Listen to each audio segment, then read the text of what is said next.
ప్రియ సంగమ, దేవుని వాక్యాన్ని వీక్షిస్తున్న ప్రియ దేవుని పిల్లలైన మీ అందరికీ మరొక భాగములో మీతో కలుసుకునే భాగ్యాన్ని పరమ తండ్రి దేవాతి దేవుడు నాకు అనుగ్రహించిన, మీకు నాకు అనుగ్రహించిన ఈ భాగ్యాన్ని బట్టి దేవాతి దేవునికి ప్రభువైన యేసుక్రీస్తు ప్రభువు వారి యొక్క శ్రేష్టమైన నామములో నా హృదయపూర్వక కృతజ్ఞతాస్తుతులు చెల్లిస్తూ కూడి వచ్చి దేవుని మాటలు వినటానికి సిద్ధపడి టీవీల దగ్గర, సెల్ ఫోన్లో, యూట్యూబ్ ద్వారా వీక్షిస్తున్న మీ అందరికీ నా ప్రత్యేకమైన శుభాభివందనాలు తెలియజేస్తున్నాను. పిల్లారా, మంచిది. చిన్న ప్రార్థన చేసుకుని ఈనాటి అంశాన్ని ధ్యానం చేద్దాం. పరమందు ఆసీనుడా, పరలోకమందున మా కన్న తండ్రి, నీ ప్రియ కుమారుడు యేసుక్రీస్తు ప్రభువు వారి ద్వారా నీ నిత్య సంకల్పం చేత మమ్మల్ని కని ఈ లోకమునకు పంపించి నీ చిత్తాన్ని జరిగించుటకు, నీ ఇష్టాన్ని జరిగించుటకు మాకు ఇచ్చిన ఈ గొప్ప పనితనాన్ని బట్టి మీకు స్తోత్రాలు. నీ పాత్రగా పనిముట్టుగా మమ్మల్ని వాడుకొని నీ నామానికి మహిమ తెచ్చుకురమ్మని ప్రార్థిస్తూ ప్రాధేయపడుతూ ప్రారంభం ముగింపు వరకు ఘనంగా సాగించమని, వినగలిగిన మనస్సు, గ్రహించగలిగిన హృదయం ప్రతి బిడ్డకు అనుగ్రహించమని, ప్రేమతో నింపి బలపరచమని యేసునామములో అడుగుచున్నాను తండ్రి, ఆమేన్. మంచిది. నా ప్రియ దేవుని పిల్లలారా, గడిచిన వారం బాప్తిస్మము అని నేను ప్రారంభించి మీకు ప్రారంభ పలుకులుగా మీకు ఇంట్రడక్షన్ ఇచ్చాను, ఉపోద్ఘాతం చెప్పాను. ఈరోజు మరికొంచెం లోపలికి ప్రయాణం చేద్దాం. బాప్తిస్మము అనగానేమి అని చెప్పి మీకు కొంచెం ఆ వచనం చదివించి ఆపాను. ఇప్పుడు ఈ బాప్తిస్మములో దాగిన భవిష్యత్ ఏంటి, మానవుని భవిష్యత్తు, దాన్ని ఈరోజు మనము ఆలోచన చేయబోతున్నాం. రైట్, మనం చదువుకున్నాం. ఒకసారి మరలా ఈ పూట ఆలోచన చేద్దాం. రోమిలకు రాసిన పత్రిక 6వ అధ్యాయము మీరు 3వ వచనం నుంచి 11వ వచనం వరకు రాసుకోమని చెప్పాను. గడిచిన భాగం ఎవరైనా ఒకవేళ మిస్ అయితే మీకు ఆల్రెడీ రక్షణ మార్గం ఛానల్లో ఉంటుంది, తర్వాత యూట్యూబ్ ఆన్ గాడ్స్ డ్యూటీ అనే యూట్యూబ్ ఛానల్లో కూడా ఉంటుంది. మరలా మీరు వినండి, వింటే చాలా విషయాలు అర్థమవుతాయి. రైట్, ఇందులో ఇప్పుడు మనం చదువుకున్న ఈ వాక్య భాగంలో నేను ముందుకు వెళ్ళిపోతున్నాను. ఇక్కడ 4 సంగతులు ఇందులో చెబుతున్నాడు పౌలు గారు సంఘానికి. ఒకటి, మరణములో పాలివారం అవుతున్నాం. యేసుక్రీస్తు ప్రభువు మన కోసం మరణించాడైనా ఆ మరణములో పాలివారం అవుతున్నాం. మొదటి సంగతి, బాప్తిస్మములో ఏం జరుగుతుందో మీతో చెబుతున్నాను ఇప్పుడు ఈరోజు. ఒకటి, ఆయనతో పాటు మనం మరణములో పాలివారం అయ్యాం. 2, ఆయనతో పాటు పాతి పెట్టబడ్డాం. 3, ఆయనతో పాటు సమాధి చేయబడి సిలువేయబడ్డాం. అర్థమైంది కదా. 4వది, ఈ 3 మనకు తెలుసు. ఒకటి, మరణములో పాలివారం అంటే సిలువలో మనము కూడా సిలువ వేయబడ్డాం. 2, ఆయనతో పాటు పాతి పెట్టబడ్డాం. ఆయనతో పాటు సమాధి చేయబడ్డాం. ఆయనతో పాటు మరణించాం. ఇవన్నీ మనం విన్నాం. అయితే 4వది జరగాలి. అదే ఏంటే పునరుద్ధానము. పునరుద్ధానం అంటే లేవాలి. యేసుక్రీస్తు ప్రభువు వారు లేచారు, మనము కూడా లేచాము. అందుకే బాప్తిస్మం చాలామంది అంటే ఒక వాక్యానుసారంగా చాలామంది తెలిసిన వాళ్ళు ఇచ్చే బాప్తిస్మం ఎలా వెనక్కి ముంచుతారు నీటిలో, ఎలా మరలా పైకి లేపుతారు అంటే అలా మరణించారు, తిరిగి లేచారని అర్థం. ఆ అర్థానికి సూచనగా బాప్తిస్మము అట్టి విధంగా ఇస్తారు.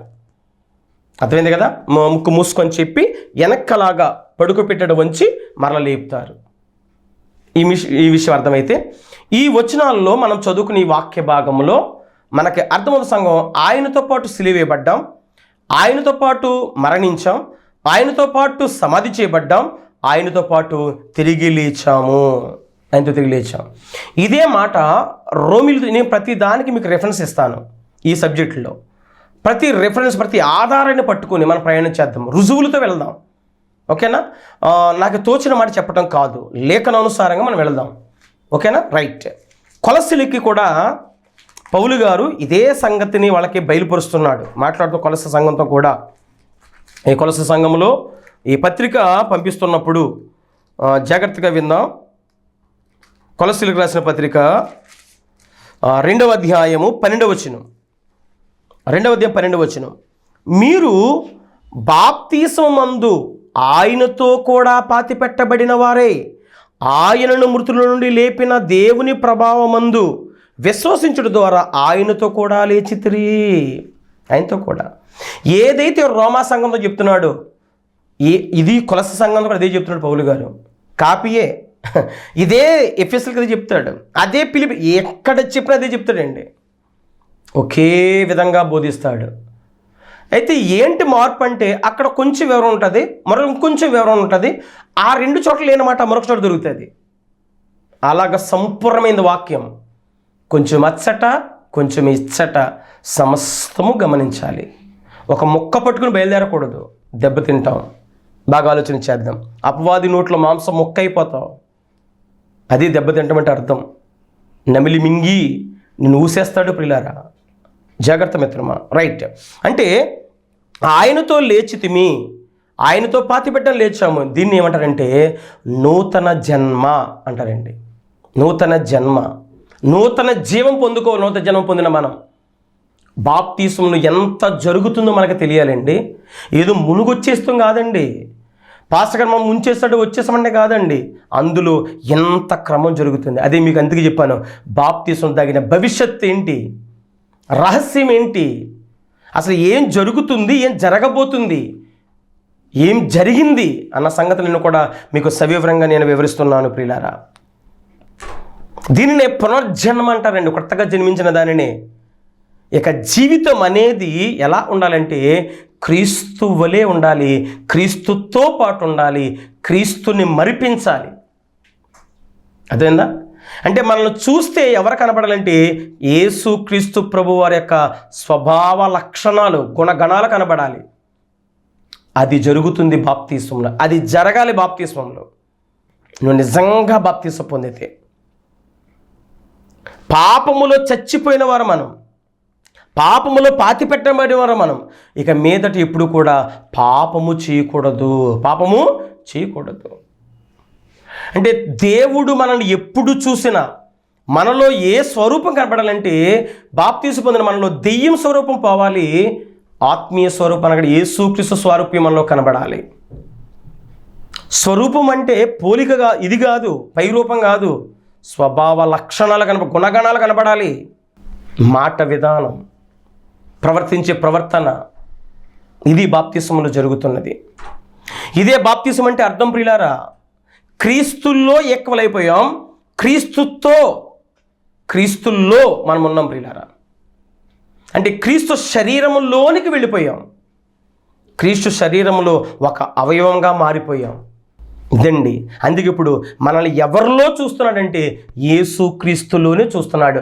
యేసుక్రీస్తులో చూస్తున్నాడంటే అర్థమేంటి? దేవుడు యేసుక్రీస్తు వలే చూస్తున్నాడు. యేసుక్రీస్తు వలే చూస్తున్నాడంటే మనం ఎలా కనపడాలంటే యేసుక్రీస్తు ప్రభువారి వల్ల కనబడాలి. అది బాప్తిస్మం అంటే, అది కొత్త జన్మ అంటే, అది నూతన జన్మ అంటే, అది పునర్జన్మ అంటే. ఇదే మాట నికోదేము అనే ఒక ఆయన వస్తాడండి యేసుక్రీస్తు ప్రభువుకి రాత్రి వేళ. పగటి వేళ వస్తే మరి శాస్త్ర పరిశులు ఒప్పుకోరు ప్రభు దగ్గరికి వస్తే. అందుకు రాత్రులు వచ్చి అతను మాట అడుగుతున్నాడు. చూద్దాం ఒకసారి అతనితో ఎటువంటి యేసుక్రీస్తు ప్రభు వారు కంక్లూజన్కి ఇస్తున్నాడు అంటే, ఆయనకి ఎటువంటి వివరణ ఇస్తున్నాడో ఒకసారి చూద్దాం. యోహాను సువార్త 3వ అధ్యాయము, యోహాను సువార్త 3వ అధ్యాయము 3వ వచనం నుంచి చదువుకుందాం మనం. 3వ వచనం నుంచి. అందుకు యేసు అతనితో, మీరు ఒకవేళ ఆయన మీకు సందర్భం కావాలంటే 3వ అధ్యాయం 1వ వచనం. యూదుల అధికారి అయిన నికోదేము అనే పరిసయుడు ఒకడు ఉండెను. అతడు రాత్రి యందు ఆయన యొద్దకంటే యేసుక్రీస్తు దగ్గరకు వచ్చాడు. వచ్చినప్పుడు అడుగుతున్నాడు. 3వ వచనం. అందుకు యేసు అతనితో, ఒకడు కొత్తగా జన్మించితేనే కానీ, కొత్తగానే పైన ఒకటి ఉంది, దాని ఫుట్ నోట్లో ఒక అర్థం చూడండి, పైనుండి, అది అర్థం. కొత్తగా జన్మించడం అన్నా, నూతన జన్మ అన్నా, పునర్జన్మ అన్న అర్థం ఏంటంటే పైనుంచి జన్మించడము. పైనుండి జన్మ అంటే, పైనుంచి జన్మ ఏంటి? పైనుంచి ఊడిపడటమా? కాదు, పరిశుద్ధాత్మతో జన్మించటం, పరిశుద్ధాత్మను నింపుకోవటం, పరిశుద్ధాత్మతో మనం లేవడం, అది అర్థమండి. అర్థం ఉంది కదా? అంటే నీటిలో మునిగి నువ్వు తేలగానే, లేవగానే నువ్వు ఎలా లేపబడ్డావంటే పరిశుద్ధాత్మలో లేపబడ్డావు. క్రైస్తవు అంటే అర్థం ఏంటి? ఇశ్రాయేలీలకి శరీర సంబంధమైన సున్నతి ఉండేది, క్రైస్తవులకి ఆత్మ సంబంధమైన సున్నతి ఉండాలి. ఆత్మ సంబంధమైన సున్నతి. శరీర సంబంధమైన సున్నతి ఇశ్రాయేలులో పురుషుడికి లేకపోతే వాడిని సమాజంలో రాళ్లతో కొట్టి చంపేస్తాడు, ఇశ్రాయేలుడు కాడు. ఇప్పుడు క్రైస్తవుడివి అనిపించుకుని క్రైస్తవుడిగా సంఘములోనికి అర్హత కావాలి అంటే వాళ్ళు సమాజ మందిరంలో ఉంటారు, మనం సంఘంలో ఉంటాం క్రైస్తవులుగా. క్రీస్తు కట్టిన సంఘములో మనం ఈరోజు క్రైస్తవుడిగా ఉండాలంటే నీకు ఆత్మ సంబంధమైన సున్నతి ఉండాలి. ఆత్మ సంబంధమైన సున్నతి అంటే అర్థం ఏంటంటే పరిశుద్ధాత్మ సున్నతి. దానినే మనం మాట్లాడుకుంటున్న అభిషేకము అంటారండి. అభిషేకం అంటే ప్రతిష్ఠింపబడుట, ప్రత్యేకింపబడుట. అంటే ఇప్పుడు ఒక కొత్తగా జన్మించిన మనం, ఇప్పుడు ఒక రోత బ్రతుకుల్లో, పనికిమాలిన బ్రతుకుల్లో, నీచమైన బ్రతుకుల్లో బ్రతికిన మనం ఎప్పుడైతే మన పాపాలు కడగబడి క్రీస్తు రక్తం కడగబడి పరిశుద్ధాత్మలో పరిశుద్ధుడిగా జన్మించిన మనం దీనిని అభిషేకం అంటే ప్రత్యేకంగా బ్రతకటం అంటారు. దాన్ని ఎవరు నూనె పోస్తే వచ్చేది కాదు, నూనె పోస్తే అభిషేకించడం కాదండి. పరిశుద్ధాత్మ పొందుకోవడం అభిషేకం అంటే. ఇది లేకపోతే, పరిశుద్ధాత్మ నీకు లేకపోతే నీవు క్రీస్తు వాడివి కావు. అదే అంటాడు, ఆత్మ లేనివాడు నా వాడు కాడు. క్రైస్తవులమే కాదు ప్రియులారా, ఇలాంటి వారు సంఘములో ఉండకూడదు, బయట ఉండాలి. క్రైస్తవుడు అనగా క్రీస్తుకు చెందినవాడు. ఒక్క మాటలో చెప్పాలంటే క్రీస్తుని ధరించుకున్నవాడు. పాపము నుండి విముక్తి పొందిన మనం లోకములో నుండి శరీరాశ, నేత్రాశ, జీవబడముల నుంచి విడుదల పొందిన మనం ఏమవ్వాలంటే సంఘములోనికి చేర్చబడ్డాం, పరిశుద్ధ సంఘముకు చేర్చబడ్డాం. సంఘములో చేర్చబడిన మనలో మరలా ఇక పాత జీవితం ఉండకూడదు. ప్రియమైన దేవుని పిల్లలారా, పాత జీవితం ఉండకూడదు. యోహాను సువార్త 8వ అధ్యాయము చూడండి, యేసుక్రీస్తు ఇలా చెప్తున్నారు. యోహాను సువార్త 8వ అధ్యాయము 34 నుంచి చదువుకో. 34 నుంచి 36 వచనం వరకు చదువుకుందాం. 34 నుంచి 36 వచనం వరకు. పాపము అందుకు యేసు, పాపము చేయి ప్రతి వాడును పాపమునకు దాసుడని మీతో నిశ్చయముగా చెప్పుచున్నాను. Very good. దాసుడు ఎల్లప్పుడు ఇంటిలో నివాసము చేయడు, కుమారుడు ఎల్లప్పుడు నివాసము చేయడు. అంటే మన దాసులము కాదు, దాసులుకుంటే లోకంలో ఉన్నాం, దాసత్వం, బానిసత్వం. ఇప్పుడు ఇంట్లోకి వచ్చాం, కుమారత్వం వచ్చింది, మనకి కుమారుని హోదా వచ్చింది, అందుకు మన ఇంట్లోకి వచ్చాం. రైట్, అది చెప్తున్నారు ఇక్కడ యేసుక్రీస్తు పోల్చి. కుమారుడు ఎల్లప్పుడు నివాసం చేయను, కుమారుడు మిమ్మల్ని స్వతంత్రులుగా చేసిన యెడల మీరు నిజముగా స్వతంత్రులై యుందురు. నిజముగా స్వతంత్రులై యుందురు అంటే మనకి ఏమొచ్చింది? ఇప్పుడు స్వాతంత్ర్యం వచ్చింది. ఇక్కడ 36 వచనం చూద్దాం ఒకసారి. కుమారుడు మిమ్మల్ని స్వతంత్రులుగా చేసిన యెడల మీరు నిజముగా స్వతంత్రులు. యేసుక్రీస్తు స్వతంత్రుడు, మనల్ని కూడా స్వతంత్రులుగా చేశాడండి. ఆయన సింహాసనమై కూర్చున్నాడు, మనల్ని సింహాసనమై కూర్చోబెట్టాడండి. ఎంత గొప్ప రాజు ఎవరైనా ఉంటారండి ప్రపంచంలో? మనకు ఎంత అసూయలండి. ఒకరు ఏదన్నా చిన్న పదవి వచ్చిందంటే వాడిని ఎప్పుడు దింపాలా అని ఆలోచిస్తూ ఉంటాం మనం. మనకున్న నేచర్ ఇది. వాడిని ఎలా కాలు పెట్టి కిందకి లాగేయాలని చూస్తాం. వారు పోలే మనోడేరా, ఇంత బాగా ఉన్నతంగా ఎదుగుతున్నాడరా, వాడికి సపోర్ట్ చేద్దామని ఉండదు. వాడిని ఎలా కిందకి లాగేయాలా, వాడి మీద ఎలా బురద జల్లేయాలా, ఇదే బ్రతుకండి మనదే. అలా మన నేచర్, మన యొక్క నేచర్ అలాగ ఉందండి. కానీ యేసుక్రీస్తు మనసు ఏంటో తెలుసండి, ఆ లక్షణం కనపడాలి నీలో. అదే నిన్ను వల్లని పొరుగు వారిని ప్రేమించడం అర్థం, దేవుణ్ణి ప్రేమించడం అర్థం. అదే బైబిల్లో, అదే నువ్వు ఆజ్ఞ పాటించడం అంటే. ఆయన కూర్చున్న సింహాసనం మీద ఆయన పక్కన మనం కూడా కూర్చుంటామంట. ఎంత గొప్ప భాగ్యం అండి. చూడండి, సంఘములో ఉన్నవారు ఎవరైనా సరే ఆత్మను పొందుకోవాలి. దాసుడంటే పాపి, ఇంట్లో ఉండకూడదు. పాపి అంటే సంఘములో. కుమారులకు మాత్రమే స్థానం ఉంది, వాళ్ళు సంఘములో ఉండాలి. ఒకవేళ నువ్వు ఇంకా సంఘములో చేర్చబడలేదు అని అంటే, ఒకవేళ నువ్వే నామకార్థంగా ఏదో ఆత్మను పొందుకోకుండా బతుకుతున్నావంటే, అసలు పరిశుద్ధాత్మను పొందుకోవాలన్న సంగతి నీకు అర్థం కాకపోతే, అదే అపోస్తల కార్యాలు 19వ అధ్యాయంలో పౌలు గారు చెబుతున్నాడు.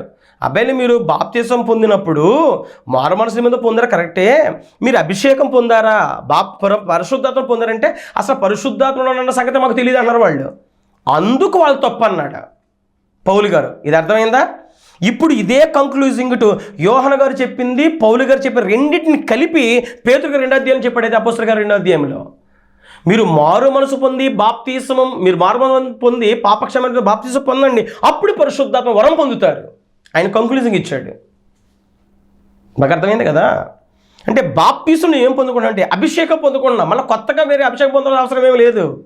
ఈ అభిషేకం దేవుడిచ్చాడు నీకు, యేసుక్రీస్తు ఇచ్చాడు నీకు ఈ అభిషేకం. మనుషులు కాదు, మనుషులు ఇవ్వకూడదు పిల్లారా. పాత నిబంధన క్రమం, క్రొత్త నిబంధన మార్చబడింది. అంటే క్రమం మార్చబడింది. అది శరీర సంబంధమైనది, నీడ ఛాయ, ఇది ఒరిజినల్. ఇప్పుడు అభిషేకం నిన్ను యేసుక్రీస్తు చేయాలి. ఇవన్నీ తెలియకపోవటం వల్లనే చాలామంది నష్టపోతున్నారు పిల్లారా. బాప్తిసం పొందేసాము, పరలోక రాజ్యం వెళ్ళిపోతున్నామన్న భ్రమలో ఉన్నారు. ఎంత భవిష్యత్తు దాగి ఉన్న సంగతి ఎవరికి తెలుస్తుంది? అందుకే చెప్పాలి అనుకున్నాను, మీ ఎదుటికి ఈ సబ్జెక్ట్ని తీసుకొచ్చాను ప్రియులారా. క్రైస్తవునికి తొలిమెట్టు బాప్తిసం. మొదటి మెట్టులోనే చాలా తప్పుడడుగులు వేసేసాం మనం. ఇప్పటికే ఎన్నో తప్పుడడుగులు వేసేసాం మనం. మొదటి మెట్టే తప్పుడు మార్గంలోనికి తప్పుడడుగులు వేసేస్తే మరి ఇంకా అనేక మెట్లు ఉన్నాయి కదా పరలోక రాజ్యం వెళ్ళటానికి. మరి అవి ఎలాగేస్తాం ప్రియులారా? ఆలోచించేయండి. ఇది ఆత్మను పొందుకుంటేనే కానీ, ఆత్మను సంపాదించుకునే ఆత్మ అభిషేకం ఉంటేనే కానీ సంఘములోనికి మనము చేరిన వారం కాదు ప్రియులారా. అది ఎందుకంటే జీవము గల దేవుని సంఘములో ఉన్నాం. ఆయన మనల్ని స్వతంత్రులుగా చేశాడు. కానీ అటువంటి స్వాతంత్రం ఏమనుకున్నాం అంటే మనకొద్దు అనుకుంటున్నాం. నేను బానిసత్వంలోనే ఉంటాను అంటున్నావు. బానిసలు, దాసులు సంఘములో ఉండకూడదు. దాసత్వం కలిగిన సంఘం కాదండి ఇది. స్వతంత్రులు ఉండే సంఘం, కొత్తగా జన్మించిన వారే పరలోక సంఘములో మనము ఉండాలి. సార్వత్రిక సంఘంలో వీళ్ళే పరలోక రాజ్యంలో ఉంటారు. పరిశుద్ధపరచబడుతున్న వీళ్ళే. అందుకే సంఘం ఎత్తబడుతుందంటే అర్థం అదే, పరిశుద్ధులు ఎత్తబడతారని అర్థం. సంఘం అంటే సంఘం అనగా పరిశుద్ధత అని అర్థం ప్రియులారా. ఒకసారి ఒక మాట చూద్దాం. తిమోతికి రాసిన మొదటి పత్రిక 3వ అధ్యాయము. తిమోతి రాసిన మొదటి పత్రిక 3వ అధ్యాయం. పౌలు గారు తిమోతి గారికి రాస్తూ 15వ వచనం, 3వ అధ్యాయము 15వ వచనం. తిమోతి రాసిన మొదటి పత్రిక 3వ అధ్యాయం 15వ వచనం. అయినను నేను ఆలస్యము చేసినట్ల దేవుని మందిరములో, అనగా దేవుని మందిరం చెప్తున్నాడు, అది జీవము గల దేవుని సంఘం, జనులు ఎలాగూ ప్రవర్తింపవలనది నీకు తెలియవలనని ఈ సంగతి నీకు రాస్తున్నాను తిమోతి. ఆ సంఘం సత్యమునకు స్తంభమును ఆధారమై ఉన్నది. సత్యానికి స్తంభంగా ఉండాలి. జీవం గల దేవుని సంఘం సత్యమే ఉండాలి, అసత్యం ఉండకూడదు, పరిశుద్ధత ఉండాలి సంఘములో.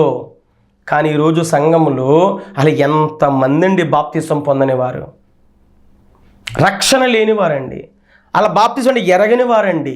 అందరూ దాసులు నిండిపోయిన సంఘములో. అసలు సంఘములో అడుగు పెడుతున్నావు అంటే రక్షణ పొందాలండి. సంఘంలోకి వచ్చావు, వచ్చిన తర్వాత ఆ వాక్యం చెప్పారు, ఆ వాక్యం విన్నావు, వాక్యం విని వెంటనే నువ్వు రక్షణ పొందాలి, బాప్తిసం పొందాలి, అభిషేకం పొందుకోవాలి. ఎవరు ఇచ్చేది కాదు, దేవుడు ఇవ్వాలి. అదే చెప్తున్నాడు, ఎలాగూ ప్రవర్తింపవలెను. వెలుగులోకి రావాలండి, చీకట్లో ఉండకూడదు. ఇక సంఘంలో రావడం అంటే వెలుగులోకి రావడం. సత్యంగా బ్రతకాలి. కష్టమా? కష్టమైన సత్యంగా బ్రతకాలి. తప్పదు, ఒప్పుకోవాలి ప్రియులారా. మరొక మాట చూద్దాం. యోహాను సువార్త 1వ అధ్యాయము. అందుకే రుజువులు చూపిస్తున్నాను మీకు. యోహాను సువార్త 1వ అధ్యాయము చూడండి, 12-13 వచనాలు. 12-13 వచనాలు. తన్ను ఎందరు అంగీకరించిరో వారికందరికీ, అనగా తన నామమునందు విశ్వాసం ఉంచిన వారికి దేవుని పిల్లలొకటకు ఆయన అధికారము అనుగ్రహించును. వారు దేవుని వలన పుట్టిన వారే కానీ రక్త మాంసముల వలనైనను శరీరేచ్ఛలైన మానవ చేష్టల వలనైనను పుట్టినవారు కారు. అయితే ఇప్పుడు శరీర సంబంధంగా తల్లి గర్భను పుట్టిస్తున్న వారు దేవుని పిల్లలు కాదా? వాళ్ళు దేవుని పిల్లలే. అర్థం? అందరినీ దేవుడే పుట్టిస్తున్నాడు. కానీ తల్లి గర్భం నుంచి పుట్టించిన పుట్టుక ఆ తదుపరి నువ్వు క్రీస్తులో పుట్టాలి. అది అంగీకరించి పుట్టాలి. ఏమని అంగీకరించాలి? నేను పరలోక రాజ్యం వెళ్ళాలి, అది నా సొంత ఇల్లు, అది నా పౌరస్థితి అక్కడ ఉంది, నేను పరలోక పౌరుడును అని గ్రహించి ఎరిగి అలా వెళ్ళటానికి నేను ఎటువంటి మార్గాలు, ఎటువంటి వనరులు నాకు కావాలి అని నిర్ణయం తీసుకుని యేసుక్రీస్తు ప్రభువారి ద్వారా రక్షణ పొంది పరిశుద్ధాత్మ అభిషేకం పొందుకొని నువ్వు పరలోక రాజ్యానికి వెళ్ళాలి. ఇది రెండవ జన్మ అంటారు దీనినే. పునర్జన్మన్నా, రెండవ జన్మన్నా, నూతన జన్మన్నా ఒక్కటే. మొదటి జన్మ తల్లి ద్వారా వచ్చింది, రెండవ జన్మ క్రీస్తు ద్వారా, వాక్యము ద్వారా నీకు కలుగుతుంది. ప్రియులారా, అందరూ బాప్తిసం పొందాలి. సంఘములో ఉన్న ప్రతి ఒక్కరు బాప్తిసం పొందాలి. కొత్తగా వచ్చావా? కొత్తగా వచ్చి నువ్వు దేవుని త్యాగము తెలుసుకోవాలి. యేసుక్రీస్తు ఆయన పడిన బాధలు తెలుసుకోవాలి, శ్రమలు తెలుసుకోవాలి. ఎప్పుడైతే అలా తెలుసుకున్నావో నీళ్ళు పశ్చాత్తాపం కలగాలి, నా గురించే కదా అని చెప్పి. ఎప్పుడైతే పశ్చాత్తాపం పొందావో వెంటనే నువ్వు వెళ్ళి బాప్తిసం పొందిన తర్వాత పరిశుద్ధాత్మ అభిషేకము పొందుకోవాలి. పరిశుద్ధాత్మ నీలోకి వచ్చి నిన్ను ప్రతి క్షణం బలపరుస్తూ ఉంటాడు. అప్పుడు ఆ ఆత్మ నిన్ను ఆ క్షణం నుంచి నడిపించుకుంటూ పరలోక రాజ్య గమనికి తీసుకువెళ్తుంది. ప్రియులారా, తీసుకువెళ్తాడు పరిశుద్ధాత్ముడు. అర్థమైంది కదా? అంటే పరిశుద్ధాత్ముని విషయంలో, బాప్తిసం విషయంలో జరుగుతున్న ఇంత కార్యక్రమం, ఇంత భవిష్యత్తు చూసారండి. అంటే బాప్తిసం తీసుకుంటే నీ పాపాలు కడగబడుతున్నాయి, పాపాలు కడగబడిన తర్వాత నీకు అభిషేకం వస్తుంది, పరిశుద్ధ అభిషేకం. అంటే పరిశుద్ధాత్మ నీతో ఉంటాడు. ఆ పరిశుద్ధాత్ముడు నిన్ను ప్రతి క్షణం నడుపుతూ ఉంటాడు. పరిశుద్ధాత్మ ఎందుకు కావాలి అంటే నువ్వు నడవలేవు, బలహీనుడు నువ్వు ఆల్రెడీ నువ్వు పడిపోయిన వాడివి. పడిపోయిన వాడు నువ్వు ఇప్పటికి మనస్సు మార్చుకుని వచ్చావు, నిజాన్ని సత్యాన్ని ఎరుగావు, మరలా నువ్వు పడిపోకూడదని చెప్పి నీకు దేవుని ఆత్మను తోడుగా ఉంచి తండ్రి నీకు వెన్నంటుండి నడిపించి పరలోక రాజ్యాన్ని చేరే వరకు కాపాడుతున్నాడు పరిశుద్ధాత్ముడు. నీతో ఉన్నాడు, నీలో ఉన్నాడు. నువ్వు బాప్తిసం పొందనంతసేపునేమో బయటుండి ప్రేరేపిస్తాడు. వాక్యం విను, ప్రార్థనకి వెళ్ళు, వాక్యం నేర్చుకో అని నిన్ను ప్రేరేపిస్తాడు. నువ్వు పాపివి గ్రహించు అని బయటుండి ప్రేరేపిస్తాడు పరిశుద్ధాత్ముడు. ఎప్పుడైతే నువ్వు బాప్తిసం పొందడమో ఆయన లోపలికి వస్తాడు, నువ్వు అంగీకరించావు కాబట్టి. తలుపు తోసుకుని రాడు ఆయన. బలత్కృతుడు కాదు, బలవంతం చేయడు నిన్ను. ఎందుకంటే నీకు స్వాతంత్రం ఇచ్చాడు. నా తండ్రి స్వతంత్రుడు, నా పిల్లలు కూడా అలాగే స్వతంత్రంగా ఉండాలని తండ్రి ఆశిస్తున్నాడండి. అటువంటి స్వాతంత్ర్యాన్ని నువ్వు సద్వినియోగపరచుకోలే తప్ప దుర్వినియోగపరచుకోకూడదు, పాడు చేసుకోకూడదు.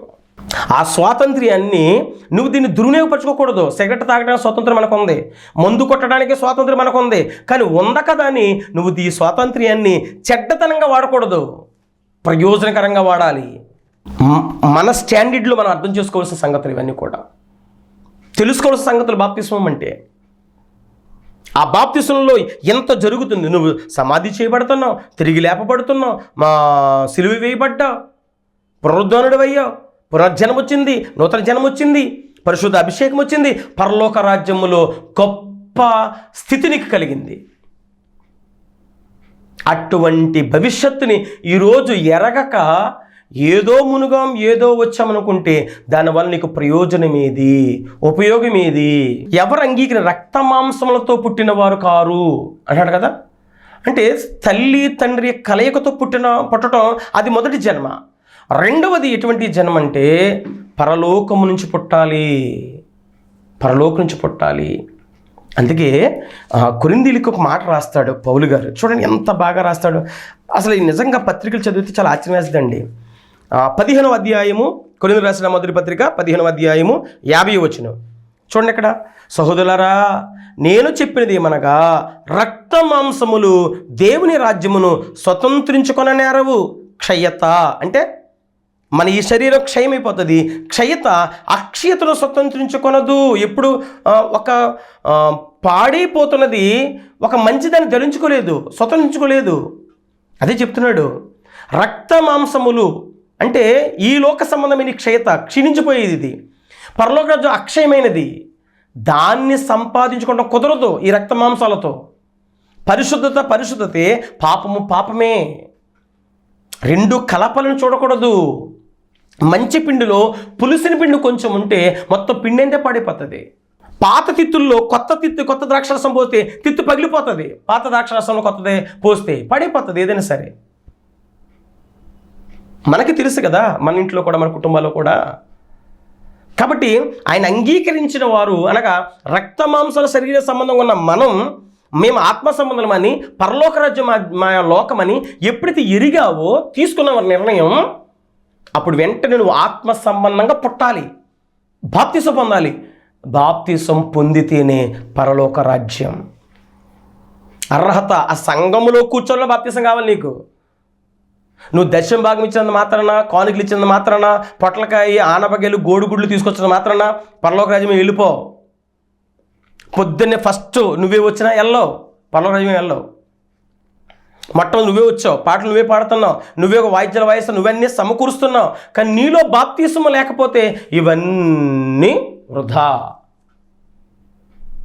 అంటే నువ్వు చనిపోయే లోపు కాదు, ప్రార్థన నువ్వు మందిరానికి వచ్చావంటే బాప్తిసం తీసుకోవాలి. ఇంకా లేదు అంటే, ఇంకా సంఘంలో 5 సంవత్సరాలు 10 సంవత్సరాలు 20 సంవత్సరాలు నువ్వు ఇంకా బ్రతుకుతున్నావంటే నీకు ఆయన త్యాగం అర్థం కాలేదని అర్థం. ఇంకా ఆయన ఎవరో నీకు తెలియలేదని అర్థం. ఇది నామకార్థమైన జీవితము. దీనివల్ల నీకు ప్రయోజనం లేదు, ఎదుటివారికి ప్రయోజనం లేదు, దేవుడికి ప్రయోజనం లేదు. అంటే నువ్వు ఆజ్ఞను పాటించడం లేదు, పాపివి. పాపం వల్ల వచ్చే జీతం మరణం, మరణమే నిత్య నరకం. అటువంటి పరిస్థితులు మీకు ఉండకూడదని మీ ప్రేమ కొలిది, మీ క్షేమం కొలిది, దేవుడు నాకు ఇచ్చిన భారం కొలిది ఈ మాటలు మీ ముందుకు తీసుకొచ్చాను ప్రియులారా. ఇది జరుగుతున్న క్రమం. బాప్తిసంలో దాగిన మన భవిష్యత్ ఇది. బాగా ఆలోచన చేద్దాం ప్రియులారా.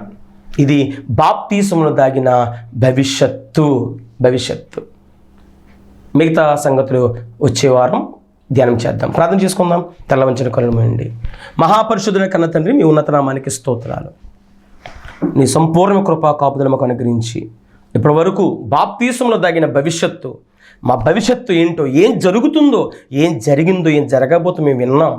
నీ పిల్లలందరికీ అవగాహన అనుగ్రహించి నేను వాక్యం వింటున్న పిల్లలందరినీ దీవించమని, నీ కృపలతో ఖాయమని, ఆశీర్వదించమని, ప్రతి లోటుపాట్లు తీర్చమని, వ్యాధుల్లో, శోధనలో, బాధల్లో, కష్టాల్లో, ఇరుకులు, ఇబ్బందులు అన్నీ కూడా తొలగించి నీ వాక్యంలో కట్టమని క్రీస్తునామములో అడుగుచున్నాను తండ్రి. ఆమేన్.